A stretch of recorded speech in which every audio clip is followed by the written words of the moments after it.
Let's go to the slides that are on the website, and I want to thank Todd Smith for the bulk of this training. Today we're going to be reviewing exercises. As we discuss this, I want you to be thinking about the possibilities in your wards and state. Slide 2. There are those in the world that are looking for handouts, students that want the teacher to just dump the knowledge into their head, employees that want employers to pay them no matter what, members of our communities that expect FEMA to provide all of the needs in an emergency. I don't want any of you to fall into those categories.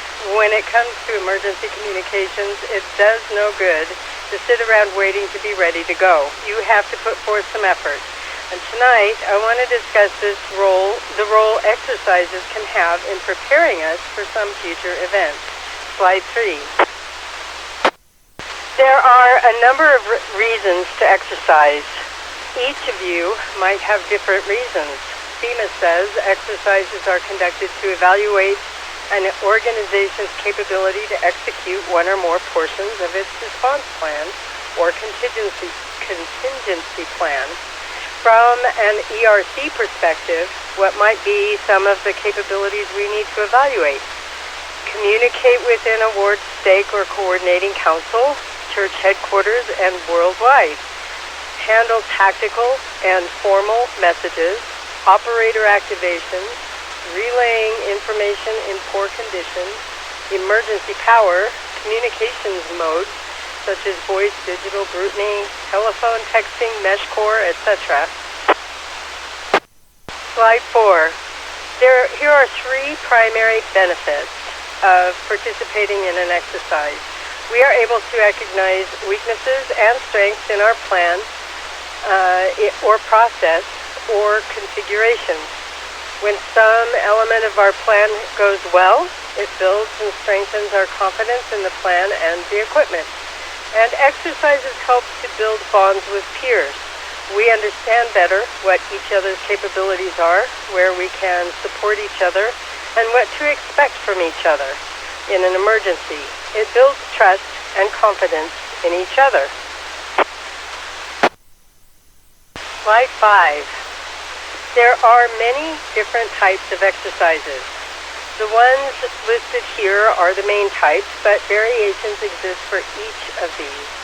First, orientation. The purpose of an orientation exercise is to discuss, consider, and update existing emergency planning documents, organizational structures, and early warning systems, and to familiarize key personnel with emergency procedures and their responsibilities in implementing them. Second, tabletop. A tabletop exercise involves convening key emergency response personnel to discuss a simulated or imaginary emergency situation. Designed as an exercise for filtering relevant information and making key decisions, participants are tasked to review and discuss the risks and related actions they would take at specific stages of the emergency. This allows for testing of emergency plans in an informal, low-stress environment. Third, drill. Drills are coordinated, supervised activities that are normally used to test a single specific operation or function. Their role is to practice or perfect one small part of a response plan. Functional. A simulation exercise is fully simulated, interactive exercise that tests a capability of an organization or other entity to respond to a simulated emergency, disaster, or crisis situation. Simulation exercises are normally run as field exercises and include a scenario that is as close to reality as possible. The scenario takes place in real time and requires a variety of resources to operate, both human and material. And full scale. A full-scale exercise simulates a real event as closely to reality as possible, designed to evaluate the operational capability of systems in the highly stressful environment that simulates actual response conditions. This type of exercise involves all the named responders in the plan and requires deployment of personnel and equipment. Notice how the exercises are progressive in nature and none of them occur without an emergency plan already in place. Do not get the cart before the horse. An exercise will be much more beneficial if there is already a plan in place. The exercise, whatever type is enacted, will demonstrate strengths and weaknesses in the plan. For reference, the planning time for types varies. Orientation may take 1 or 2 weeks. A drill might take a month. Tabletop might take 4 to 6 months. Functional ones might take 6 to 18 months, and a full-scale one might take 12 to 18 months. This is November 7, Mike Sierra Bravo, Slide 6. I'll point out here that exercises are just one element of whole preparedness cycle. This cycle illustrates the point I was making on the last slide. Before you exercise, there needs to be a plan in place. Establish an organization and equip them. For example, your ward plan might call for block captains that communicate via FRS radios. You need to identify and extend calls or invitations to individuals to serve in that capacity and then deploy radios. Training is the next crucial step. In this example, teaching the block captains how to communicate and when and how to use the radio is important. When you can exercise them then you can exercise them in some way. After the exercise, you evaluate the activity and identify what worked well and what did not. Based on what you learned, you make adjustments to the plan and the organization and retrain and exercise again. It may be helpful to make evaluation part of each segment in the cycle. Plan, then evaluate. Organize, then evaluate. Train, then evaluate. Exercise, then evaluate. Being in a state of preparedness is not a one-and-done event. It is a process of continual improvement. Slide 7. Here is one high-level recipe for developing an exercise. First, you need to develop an emergency response plan. Then, identify the part of the plan you would like to test. Maybe it's a block captain activation, and a goal associated with it, such as we want a response from every block captain within 30 minutes of activation. Now plan your drill around those parameters. A member of the bishopric will send a GroupMe message to each of the block captains. Block captains are to assess their situation and respond if they are available to serve in their call's capacity. You conduct the drill and then compile an after-action report that identifies what went well and what did not. Based on those findings, you update the plan and begin again. Slide 8. The ERC, because of its it is affiliated with the Church of Jesus Christ of Latter-day Saints, does not conduct mock disaster exercises. These would normally fall into the functional or full-scale category. The exercises conducted by the Idaho Falls, now I didn't get my script updated, what used to be the Bishop's Storehouse but is now a coordinating council, multi-coordinating council, in recent years fall predominantly between drill and a functional exercise. We have tried to keep the nature of the exercises at a pretty high level so operators can participate in the exercise but define some of their own objectives. Consider the stakes on the air event. The purpose of this event is to get as many operators on the air making as many contacts as they can with other operators. Maybe you want to see if you can operate through the night on emergency power. Maybe you want to track the number of errors in your log as you become sleep deprived at 3 a.m. Maybe you're curious how far you can reliably communicate using a minimum amount of power and your Deseret J-pole antenna. With approval from appropriate priesthood leaders, the Coordinating Council also organizes exercises once or twice a year.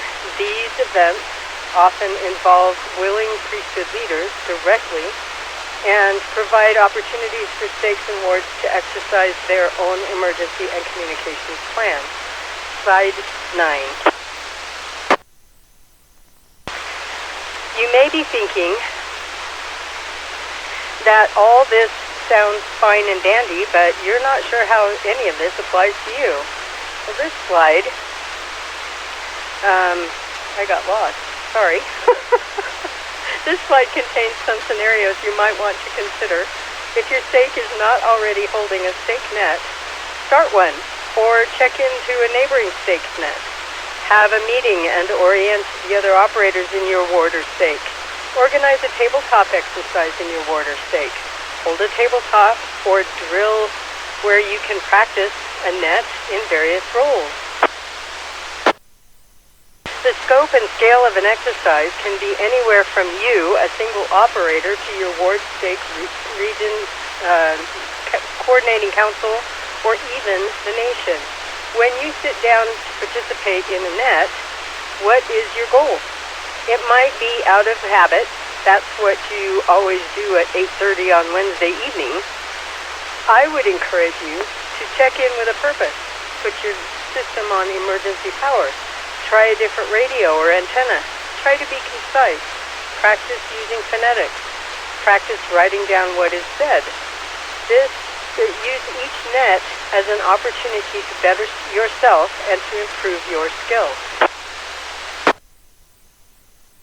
If you're really serious about developing an exercise for your ward or stake, you might consider taking a look at the FEMA course IS-120.C. It is a 3-hour online self-paced independent study course. This course will get you started and may help in developing a small-scale activity, but if you really want to do something on a grander scale, I would suggest speaking with your county emergency manager for guidance. Slide 11. Are there any questions, comments, or suggestions? Please call N7MSB with your call sign phonetically. Kilo Mike 4, Quebec Alpha Alpha. Go ahead, Quebec Mike Alpha. Oh, goodness. Quebec Alpha Alpha. There we go. Now, see there, a little practice is a good thing. I know it happens to me as well. So, when is our next ERC exercise coming up?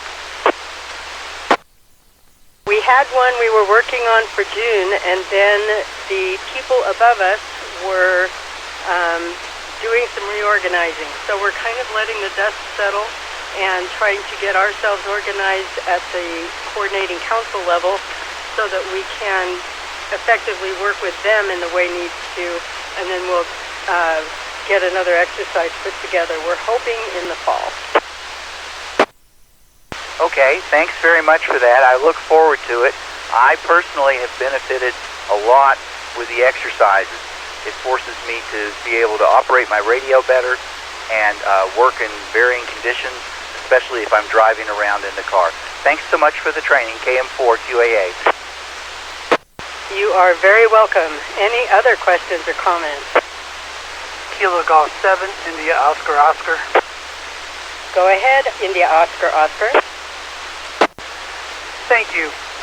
Question I have is, if we have a stake exercise of any type, is there any kind of library we can draw on within the ERC community so that we're not starting from scratch? There have been some tools created that we're updating as we go. A lot of those are being updated to accommodate systems that are all over the country and not just here locally. And so it's taking a little bit of time to update some of those.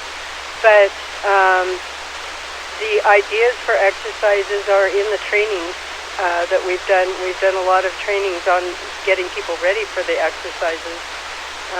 There may be a list. I don't remember. If anybody knows of a list on there on the website, let me know. Thank you very much. You bet. We will be talking about more types of exercises here and there as we go and as we prepare for each one, so be tuning in. Any other questions or comments? Well, let's look at slide 12. Oh, sorry, I was on the wrong slide here. Okay, slide 12, there it is. I believe the context of this quote relates to the physical exercise like walking or weightlifting, but I think it applies to emergency planning and exercising too. If we exercise our plans, procedures, skills, and capabilities, the quality of our response in an emergency, the quality of our life in a disaster will be dramatically improved. Thank you all for your participation this evening. This is N7MSB. Back to net control.